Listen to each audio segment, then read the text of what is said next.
హైదరాబాద్ లో జరగబోయే మనీ మంత్ర money manifestation classes కి ఇప్పుడే కాల్ చేసి రిజిస్టర్ అవ్వండి. నమస్తే రమగారు. నమస్తే జయ. రమగారు, ఏమన్నా కథ, జానకి గారి కథ చెప్తూ ఉన్నారు. ఏమన్నా అన్న, ఒక ముసలావిడ రాణి గారి దగ్గర చేరింది. అమ్మాయి ఏం చేసిందంటే అక్కడి నుంచి రాజస్థానం నుంచి ఏవో వస్తువులు వచ్చేవి. రాణిగారికి బట్టలు కూడా లేవు పాపం. బట్టలు తెప్పించడం మొదలుపెట్టింది. బట్టలు వచ్చేవి, కొంచెం భోజనం వచ్చేది, శుభ్రమైంది. మరి రాణిగారికి జరిగినంత జరగకపోయినా జరిపేది. ఈ ఇల్లంతా శుభ్రం చేయించింది. ఆ ఎర్రబ్బాయిని పెట్టుకుని ఆవిడతో పాటు ఉంటుండేది. ఇంతలో ఏమైంది, ఒకరోజు ఒక టంకొచ్చింది, చిన్నరాణి గారు గర్భవతి అయింది అని. ఈవిడేం చేసింది, ఏమన్నా రాజస్థానానికి వెళ్ళి బియ్యం తేవడానికి పప్పులు తేవడానికి వెళ్ళేది కదా, మా పెద్దరాణి గారు కూడా గర్భవతి అని చెప్పింది. రాణిగారికి నెల తప్పింది, పెద్దరాణి గారికి కూడా నెల తప్పింది. నెల తప్పింది అనేసరికల్లా అందరూ విచిత్రంగా పోయి, అదేమిటి ఆమెను విడిగా పెట్టారు కదా అని. అప్పటికే నెల తప్పింది, ఇప్పుడు పెద్ద నెలలు వచ్చినాయి అనేది. ఒకళ్ళు ఇద్దరు అటువైపు వెళ్తూ పెద్దరాణిని చూడబోయేవారు. ఈవిడ గడుపుతూ ఉన్నట్టుగా కనపడేది. ఈ ఏమన్నా ప్లానేనమాట. నెలలు నిండినాయి. యువరాణికి వాళ్ళకేమో ఆడపిల్ల పుట్టిందని ప్రచారం జరిగింది. మా రాణిగారికి మగపిల్లాడు పుట్టాడు.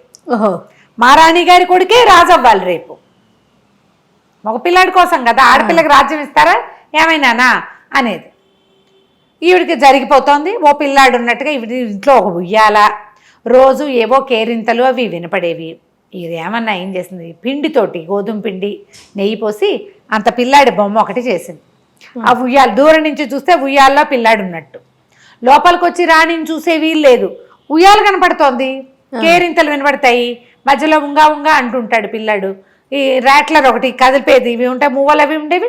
అలా ఉండేది. వీళ్ళింట్లో ఒక పిల్లాడు ఉన్న సూచనే ఉండేది. రాజుగారు ఏనాడు రాల. తెలిసింది, తెలుసు, ఊరికే రాచంలో ప్రచారంలో ఉంది పిల్లాడున్నాడు అని. అయితే ఏమైంది, క్రమంగా రోజులు గడుస్తుంటే పిల్ల పెద్దది అవుతోంది. పెళ్లి సంబంధాలు చూస్తున్నామంటే మా రాజకుమారుడికి కూడా పెళ్లి సంబంధాలు చూస్తున్నాం అనేది. ఈ అమ్మాయి పుట్టింటి వాళ్ళు ఉన్నారు కదా, ఈ కాంతిమతి వాళ్ళ పుట్టింటి వాళ్ళు, ఆమెకు మేనమామలు వాళ్ళు చాలామంది ఉన్నారు. ఈ ఏమన్నా పోయి ఒక వారం రోజులు ప్రయాణం చేసి వెళ్ళి కబుర్లు చేసుకొచ్చింది. ఫలానా రాజుగారి అమ్మాయిని మా రాజకుమారుడికి ఇస్తున్నారని ప్రచారం మొదలుపెట్టింది. అసలు లేనిది లేని దానికే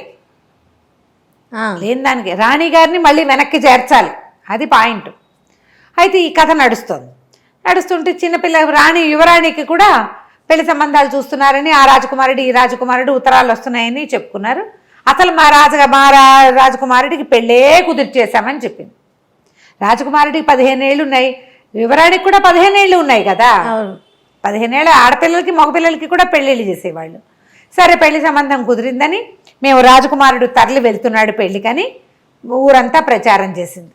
ఒక పెద్ద పల్లకి మాట్లాడి, మామూలుగా ఉయ్యాల్లో పిల్లాడంతా ఇంత పిల్లాడి బొమ్మ, ఈ పల్లకీలో ఒక పడుకున్న షేపులో ఒక రాజకుమారుడి బొమ్మ, మట్టి బొమ్మ, పిండి బొమ్మ తయారు చేయించింది.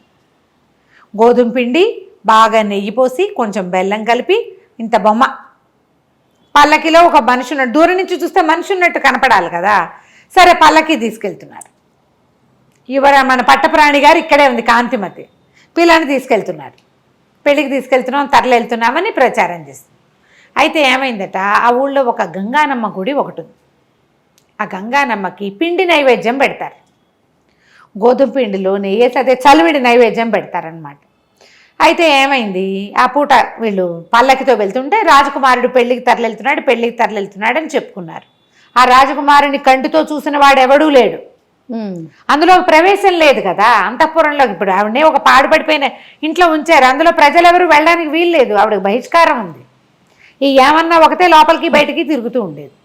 అయితే ఏమైంది, ఈ గంగానమ్మ గుడి దాకా వచ్చాక బోయిలు మోసి భుజాలు నొప్పులు పుడుతున్నాయమ్మా, చెద్దన్నం తెచ్చుకున్నాం తింటాం మేము ఇక్కడ కూర్చునంటే ఆ ఏమన్నా అంది, సరేలేరా పల్లకి దింపండి, మీ తిళ్ళు మీరు తినండి, మరి నేను అట్లా కొంచెం బయటకు వెళ్ళి కాస్త కాళ్ళు కడుక్కొస్తానని ఆ పల్లకి అక్కడ వదిలిపెట్టి, ఏమన్నా ఏమో పక్కన ఏదో చిన్న చెరువు వెళ్తుంటే అక్కడికి వెళ్ళి కాస్త చాలాసేపటి నుంచి ప్రయాణం చేస్తున్నారు. ఆ ఊరి మొగదలలో ఉంది గంగానమ్మ గుడి.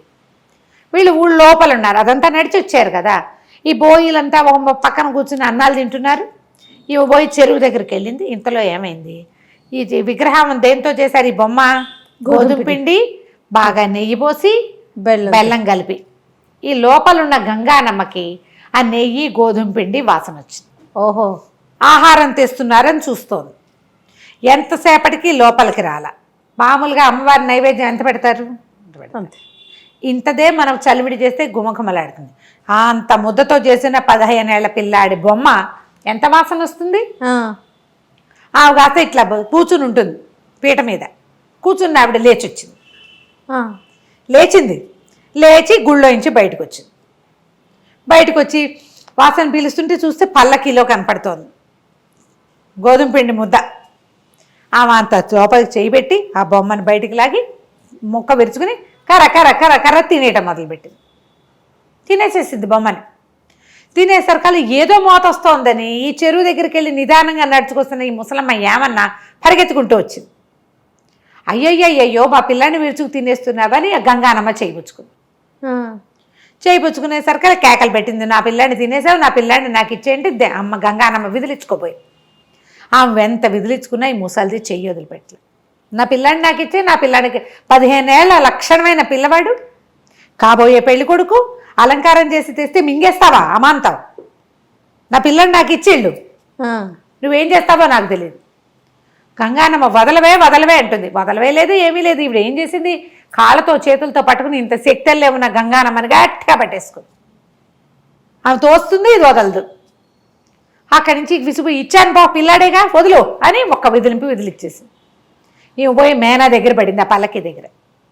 గంగానమ్మ దబా దబా అడుగులేసుకుంటూ లోపలికి వెళ్ళిపోయింది గుళ్ళోకి. ఇంతలో ఈ మేనా దగ్గర పడింది కదా, మేనాలో ఏమిటో మేనా ఇలా కట్టెని పక్కకు తొలిగేసరికల్లా అక్కడ ఒక 15 ఏళ్ల పిల్లాడు పడుకుని ఉన్నాడు. బొమ్మ ఉంది మొదట. బొమ్మ ప్లేస్లో లక్షణంగా అమ్మవారు ఇచ్చిన అనుగ్రహం కదా.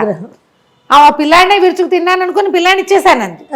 15 ఏళ్ల రాజకుమారుడు చక్కగా అందంగా ఉన్నాడు. చెప్పింది కదా, అందమైన పిల్లవాడు పెళ్లి కొడుకుగా అలంకారం చేశాం. ఒక అందమైన పిల్లాడు పెళ్లి కొడుకుగా అలంకరింపబడి ఏ పడుకున్న పోజులో ఆ బొమ్మను పెట్టిందో అదే పోజులో కనపడ్డం మొదలుపెట్టి. సూపర్. ఏమో చంకలు గుర్తుకుంది. అమ్మో భగవంతుడు ఎట్లా కరుణించాడు. పెద్దరాణి బుద్ధిమంతురాలు, ఆమె ఎవ్వరికీ ద్రోహం చేయనందుకు అమ్మవారు ఇట్లా కరుణించింది. అక్కడి నుంచి బోహం అని మోసుకుంటూ పోయారు. ఈ లోపల ఏమైంది? ఇప్పుడు ఈ అమ్మాయి ఏమన్నా ఎవరికైతే పెళ్లి కొడుకుని కుదిర్చామని చెప్పిందో ఆ రాజుగారి దగ్గర నుంచి వీళ్ళందరికీ కబుర్లు వెళ్ళినాయి, మా పిల్ల పెళ్ళి అని. వీళ్ళ పద్ధతి ఏమిటి? పిల్లాడు వెళ్ళి పెళ్లి చేసుకోడు రాజుల్లో. కత్తికి బాచకం కట్టించి పెళ్లి చేస్తారు. ఓకే. తర్వాత పిల్లని పంపుతారు. వీడు పిల్లకి ఎదురెళ్ళటానికి ఈ పెళ్లి కొడుకుని తయారు చేసి పెట్టుకున్నారు వీళ్ళు. తర్వాత కథ ఏమైనా కానీ ఇలా ఒక ప్రయత్నం చేసింది అంతే. కత్తికి బాచకం కట్టాక మాకు వద్దని కూడా అనొచ్చు.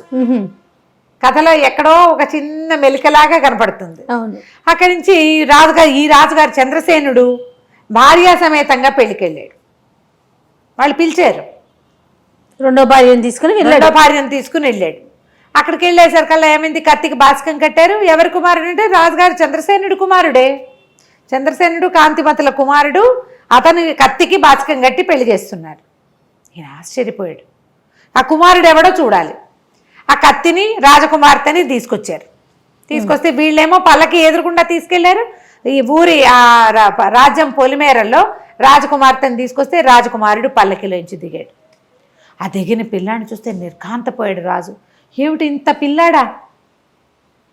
వీడు నా కుమారుడు అవటం ఏమిటి? ఊరంతా ప్రచారంలో ఉంది కానీ రాజుకేం పెద్దగా తెలీదు. చిన్నరాణి వినేది అనుకునేది. పిల్లాడు చూస్తే మహా అందంగా ఉన్నాడు. 15 ఏళ్లవాడు, ఆ పిల్లకు 12 ఏళ్ల పిల్ల రాజకుమార్తెకి. సరే ఆ రాజకుమార్తెని పల్లకి ఎక్కించుకున్నారు.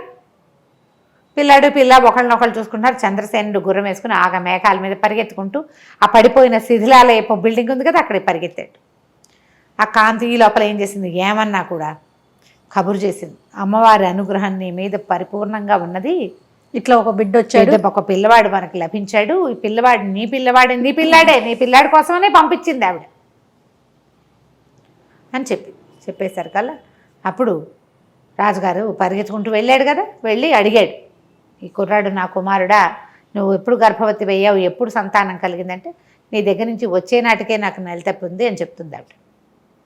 చెప్పేసరికల్లా చెప్పమంది కదా, నేను ఇది నిజమే చెప్తున్నానని అనుకో, ఆ కుమారుడు నీ కుమారుడే. భగవంతుడి అనుగ్రహం మనకి ఇలా కలిగింది. ఆశ్చర్యపోయాడు, ఇట్లా ఎట్లా జరిగింది, ఇంత పిల్లాడిని నేను ఎట్లా పోగొట్టుకున్నాను, రాజ్యానికి ఉత్తరాధికారి అయిన వాడు ఈ శిథిలాలయంలో ఉండటం ఏమిటి, ఆయనకు అర్థమే కాల. ఫీల్ అయ్యాడా? ఫీల్ అయ్యాడు.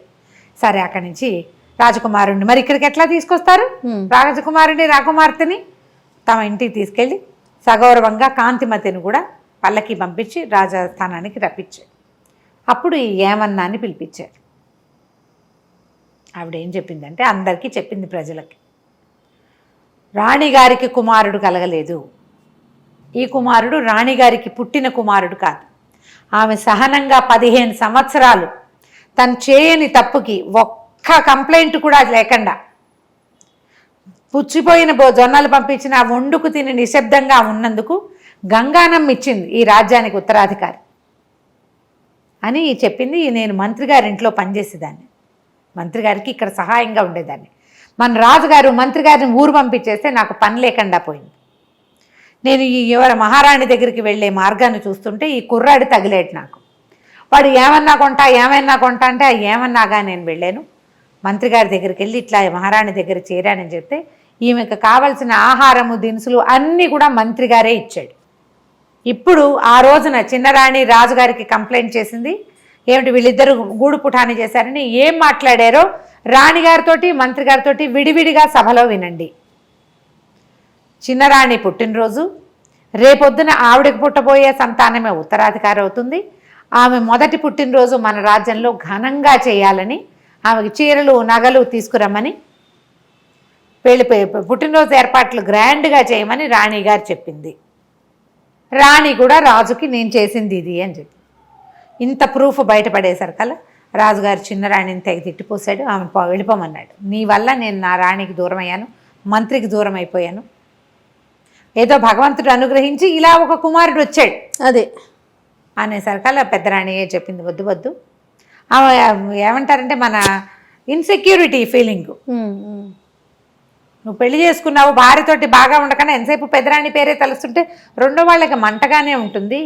ఇట్లా చేయొద్దు, ఆమె కూడా ఒక కూతురుంది, మన రాజ్యానికి యువరాణి, పిల్లని మంచి చోట ఇచ్చి పెళ్లి చేసుకోవాలి, ఇంకా సంతానం కలగచ్చు మనకి అని బతిమలాడి ఉంచేసుకుంది. ఈ గంగానమ్మ ఇచ్చిన రాకుమారుడికి సూర్యసేనుడు అని పేరు పెట్టుకున్నారు. ఆ సూర్యసేనుడికి పెళ్ళైపోయింది కదా, పిల్లాడి యువరాజుగా కొంతకాలం ఉండి తర్వాత ఆ రాజ్యానికి ఉత్తరాధికారి గంగానమ్మ ఇచ్చిన ఆ సంతానమే రాజయ్యాడు. ఏమన్నా కథ చాలా బాగుంది రమ్మ గారు, సూపర్గా ఉంది కదా, చాలా బాగుంది. నమస్తే అండి.